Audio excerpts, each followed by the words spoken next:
It is about at this time of year, mid-November, just before the busyness of Christmas and New Year really kick in. It's about this time when ministry friends from different churches and different places around Sydney catch up with one another. We renew friendships, catch up about life, and share about how church and ministry has been going since the last time we met.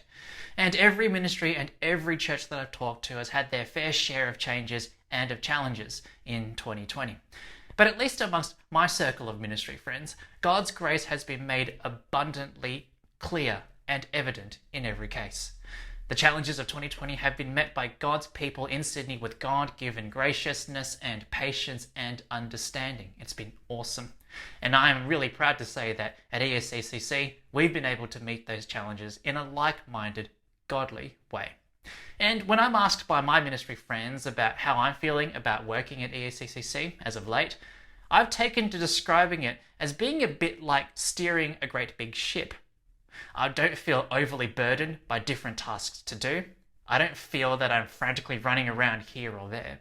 But nevertheless, my concentration is greatly occupied, and I do feel a fair bit anxious at times, because I, along with Pastors Boone and Andrew and the rest of the elders, have been charting a course for all of us through unknown waters, so to speak.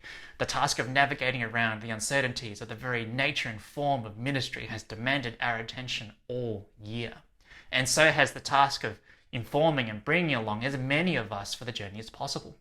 Now, with sadness, we can all think of brothers and sisters who have had to go back home overseas and have been unable to participate in the ways that we now do worship and community for all different kinds of reasons. The great task of 2020, it seems, has been to establish a new normal and to create a new environment for ministry and for worship that's able to be stable in the face of the changes that our world has experienced. And while you've all been very patient and very understanding thus far, we all know that there are limits to how much change and uncertainty we can tolerate. We've moved and changed a lot and quickly. Much more and much faster than we otherwise would have put up with in simpler times. And so it's my perception that we collectively as a church are pretty close to the limits of that tolerance for change. We need to find a safe harbor, and soon. That's why this month of November has felt especially anxious for me, because with the establishment of what it means to be a COVID-safe church and what it means to be a live-streamed church, with the introduction of our booking system, with all of these things now set in place, I'm hoping that this will be the last big change that we will need to endure for a good long time. As we journey into December, I'm expecting that we'll soon enter into a period of stability, God willing. The anxiety comes not from having a great many things to do, but rather that they need to be done absolutely right the first time around. Because I imagine that we're a bit worn out by the constant change, and there may not be much tolerance for a second or a third attempt to get it right.